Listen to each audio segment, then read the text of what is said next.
amaanaa natti kannamtee huno galmaan geessin jira ati warraa dhuftee akkanarraa futu fattumma asumaan faaya huno awaan manni yaada aniyaan akkamattiin du'ateetin rabbi haadha nahuuru dida kun kurna kana masgida si geessina ayyee amaanaa tana sheekh Amin birootti dinga isaa fi jechuudha isaa dhukkubsatu maallaqa qarshii 10,000 kana waan namni isa gargaareerraa 10,000 kana masgida keessa naa oolchaa jechuun dhugatti qooda jabaadha maallaqa kana hafayyaan isaa isa booda argamtu rabbi isaaf haa taasisu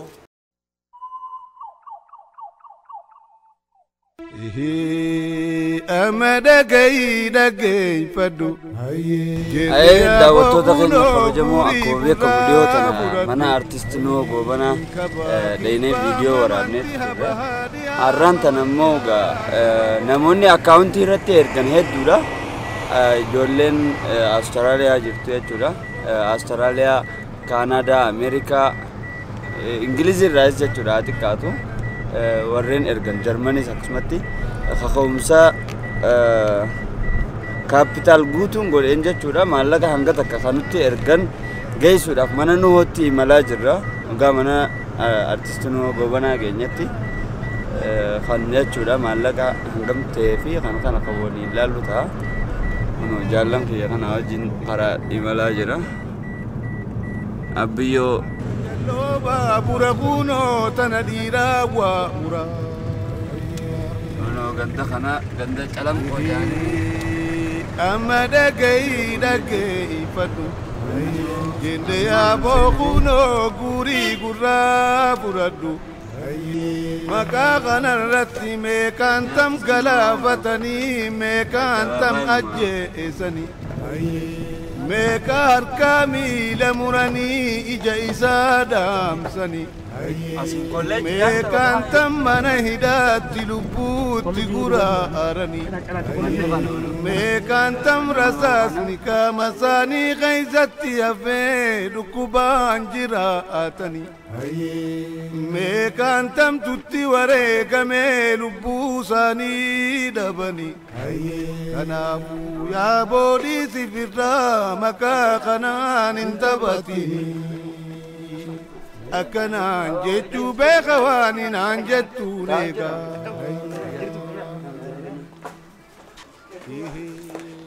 Assalamu alaikum ayega baba wani dufnef diyotana yadatte ani Amir Ahmad Dinin jama Roras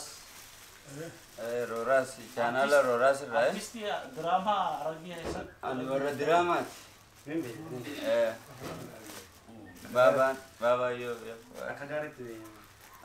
akkuma kaadhiyoo tana dhufee asii viidiyoo isinirraa waraabee deemeen jechuudha ijoolleen hangi takka alarraa natti erganii maallaqa jechuudha isaan hundi haa barattoota ijoolluma xixiqqoodha maalleeni waliigala 999,253 dhufee kana akkaawuntii kiyya irratti ergan jechuudha ani takka akkaawuntii kiyya irratti nama waan nama gargaarsu hayyameen beeku garuu immoo amma ijoolleen tuni mucaan wal beeyna kaapitaal guutuu jaama Jarman irraa isa jechuudha dura yaada kana eegaan ani maxxanse booda kan irratti dalage kaapitaal guutuu kana anaaf inni wajji barachuu waan turreef jecha sirratti erga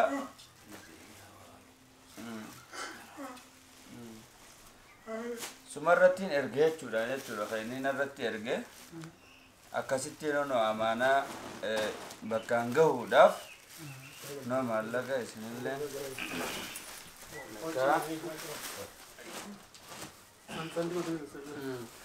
kanumarraahu ani beekta dhiyoo tana Dirreedawaan deemee hanga maalleeni walitti qabamu Dirreedawaatti haajaan qaba ture achumaan achiin na dhukkubee diifofuma kana koronuma gaa diifofa jennaani na dhukkubee amma jalaa ka'ee dhufe beekta akkaan dhufetti hono ijoolleen gaa qarshii 1,000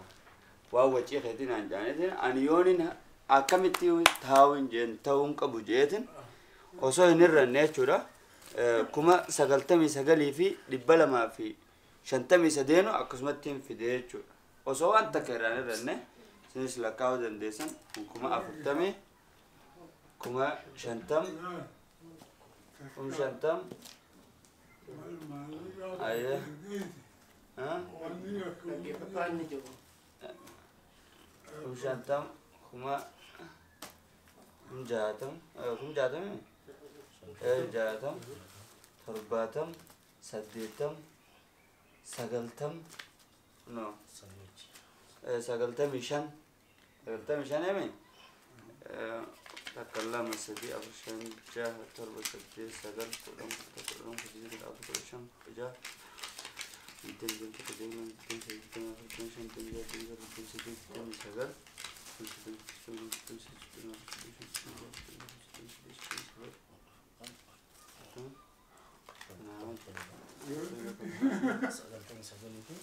كما سقلتم سقلي في لبلا ما في شنتم سدي يجورا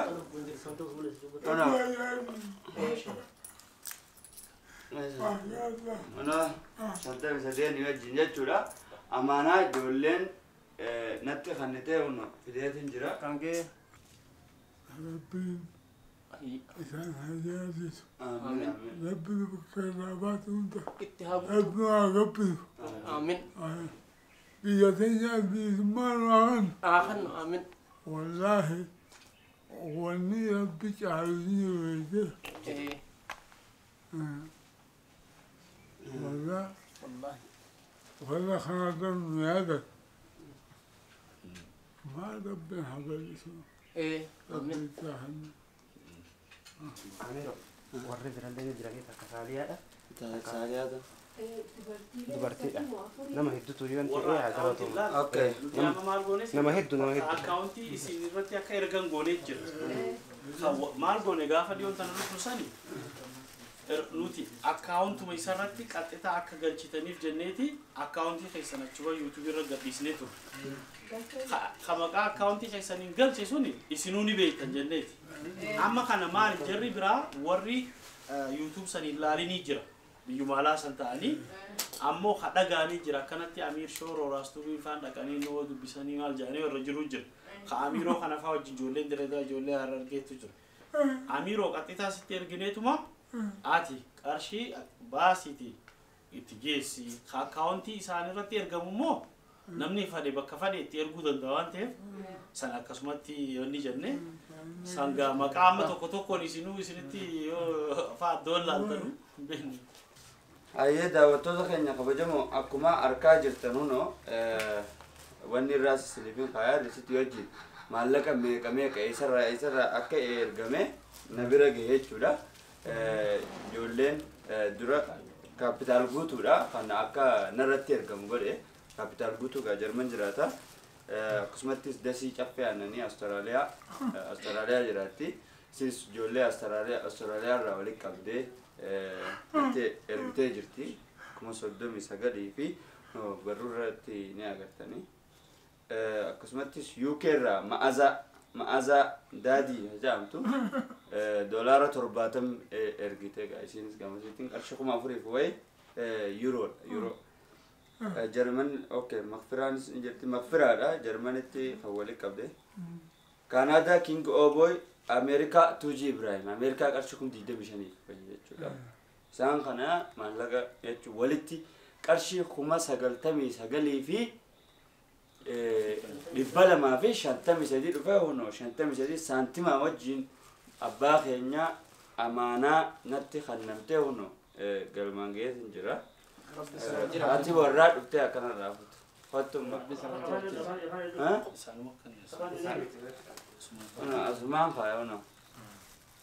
Saantimaa wajjin laa.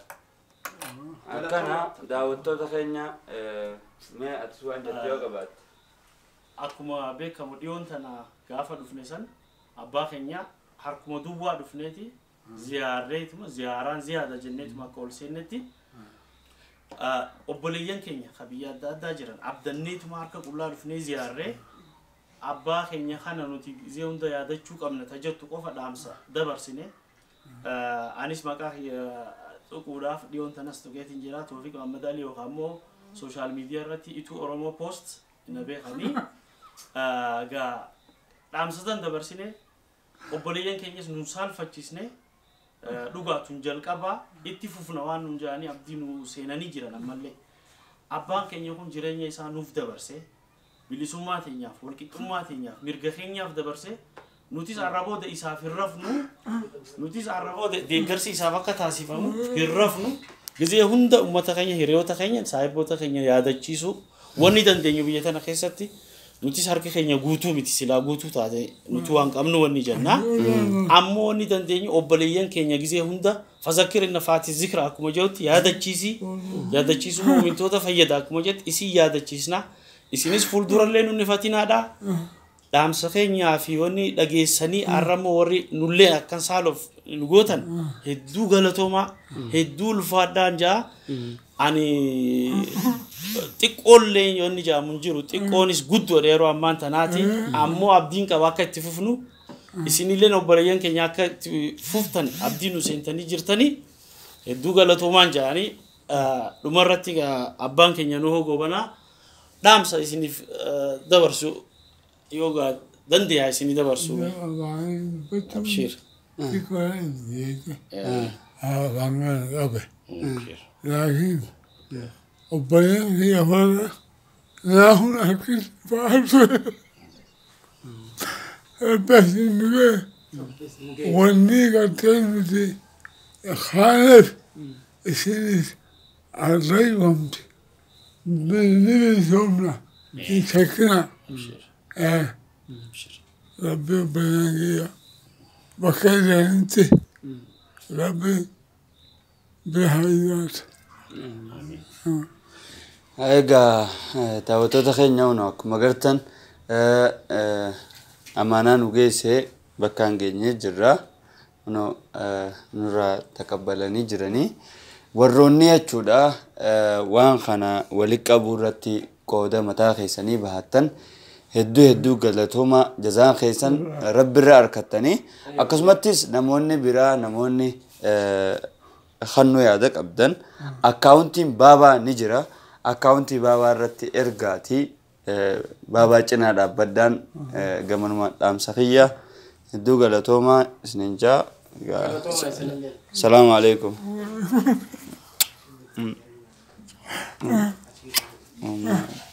يا أبوي والله يعني والله أول من يلا أنيان أكملتين دوالين رب هذا نهور جدا نفيتا شال قال فيتا سنفور رب الرب ديمور نفيتا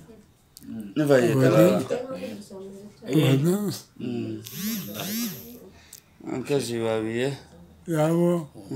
دريندا أكملت دريندا نجيا ومان جتو ندارو يتبايا كوفتات سنجيسيني بويتو قدام سجنتا كابنيتي سانجيسيني داوتشيسني وان جولما إساني سانيس بكتيا دسسن إن شاء الله يا ربي جه سجنتا كابني نداوتشيسنا أبشر إن شاء الله يا ربي أبشر ما وان بيجي على هو كلا تنفور وان بيجي نفور أي بابا دقي سيفني ما بابيه أنا أما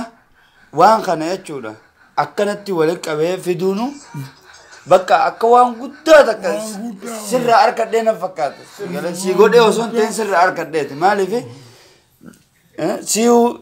جرودان كابساوت هدو دخل نتي هنكون منه سيو أركضنا چرّا سيجارو چرّا نما خنا أركضشونو نتي في چرّا قدّا خنا أبو بابا أما أورمو نافوندا نبيها لكن ركوز لا بيتا ركوز هم ماله ومن هي والله كان جيد أما أمريكا هديت أمريكا تكوفا ربنا نهاره akkasi baabiyye insha Allah yeroo biraatti illee Dachaalee deebinee guyyaa biraa silaalla kaameeraa sifirraa dhiisneeti dhufnees moo sifira qamaa oolla inshallah guyyaa tokko Inshallah. kaameraan kun nama oreessaasi biizii nama godhaa miire jimaa raawwachannee dhufnees moo guyyuma akkana wajji haasawaa kafulaa oolu dhufna inshallah insha Allah yaa rabbi jaabiyye Toofiq Mahammad Dawama nu god Ayyee. ani immoo Amir Ahmadiin Yusuf Inni kun beekamaadha. Inni Harargee keessatti laal Harargee keessatti yeroo ammaan tana artii dalaguun diraamaa dalaguudhaan Harargee keessa qofaa miti akka Oromiyaattu nama dandeettii Rabbiin uumamaan kenneef diraamaan isaa nama bashannansiisne qabu YouTube irratti rooraastu yoo jaan addunyaa guutuun jiru amma dur ni laalanii dur nuti no gobanaafa jaa'imumaanis dhaggeeffachaa guddannee mire iddoo kanatti artiin Harargee keessa nurraa badde namni jara kana bakka bu'u jiru jennee rifannee turre rabbiin amma Amiroofaas nu kaasee rabbi bakkaan isaa haa ga'u gurbaa kana nama bakka guddaas ga'u du'aama goonaan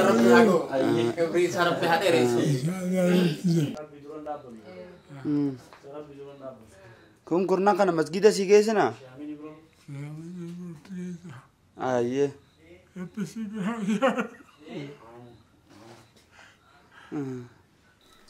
daawwattoota keenya akkuma gartan laal baabaan 1953 akkuma itti hanne kuma kurnan kana hadara masgida naa geessii je sadaqaa masgidaa naa godhii je qarshii kun kudhanna kanne jechuudha du'aa akka godhaniif sheekh Amin biroo akka jetteemi inshallah sheekh Amin biroo bira naa geessi je sheekh Amin biroo amma magaalaa Adaamaa waan jiruuf jecha inshallah sheekha bira dhaqeetumaan akkasitti amaanaa kana geessaaf inshallah sheekh Amin umattiin geessa inshallah sheekh Amin geesseetiin gargaarsa masgidaa godhii jaan ayyee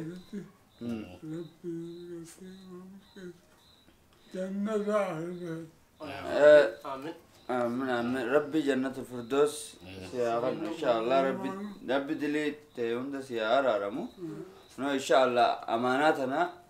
شيخ أمين بروتي دينجي سافي يجورا أشكم كلن أيه بابا سيون جيس ونوغا أمانا أرتيست نوغو بنا natti khanne ono Sheikh Amin Ibrotti geessi masgidaaf khanne du'aa hana godhu je una amma mana Sheikh Amin dura jirra gaa hayyamsiisu jira gaa hayyamsiisee itti orsenne khanna jechu inshallah hayyamsiisu osoo ta'in gaamaan eka dura itti himaame dura beeksiseeti malee akkuma mana namaan seenan jechuudha amma orsenne yoo rabbi je akkasitti itti khannina amaana ilmini dachi samin da dabde ilmina ma takabbale jaane kanaafuu amaanaa kana jechuudha bakka warra ga'u rabbi naa godhu rabbi nurratti haatiisu amaanaa nama nu amma seenaa jaane ol seena waan abbaan keenya nu gobanaa natti kannee kaleega gargaarsa akkuma geesseef jechuudha waan ijoolleen alaa natti ergan sanirraa qarshii 10,000 kannee Sheekh Amin Ibrotti geessii du'aa hana godhu gargaarsa masgidaa haa godhu naan jee no sheekha ta'e tufallee jira lakkaa'eetin jiddumattu obboleessa keenya nuu hollee rabbi haa hafiu jechuu barbaanna rabbi fayyaa jabduu fayyaa cimtuu fayyaa nagayaa rabbi isaaf haa kennu jechuun barbaada anilleen zamanaa kanarra nama as dhufe yoo rabbi fedhe isallee deemnee bakka inni jirutti gaafachuun nama dhukkubsate gaafatuun haqa islaamaa waan ta'eef anilleen inshaallah bakka inni jiru san dhaqee laaluu inshaallah niyyaa qabaa duraan illee yeroo takka takka hoggaan miidiyaa irratti laalu hedduu qalbiin na cabaa turte dhugaga wanni nama mudanne jirtu dhukkuba abbaan iyyammatu rabbumaan nama fida rabbi fayyaa isaa haa kennu fayyaa guutuu hanga umriin jiraate fayyaa bareedaa tawbaan keessa jirtu ta gama rabbii ufii deebi'uun keessa jirtu rabbi isaa haa kennu jechuu barbaada isaa dhukkubsatu maallaqa qarshii kuma kudhan kana waan namni isa gargaareerraa kuma kudhan kana masgida keessa naa oolchaa jechuun dhugatti qooda jabaadha. Maallaqa kana hafayyaan isaa isa booda argamtu rabbi isaaf haa taasisu. Inshaallah anis isa kana masgida ja'ameef kanarra oolchuu fi tattaaffii godha. Dhugatti niyyaa jabduudha obboleessi keenya waan namni isa gargaareerraa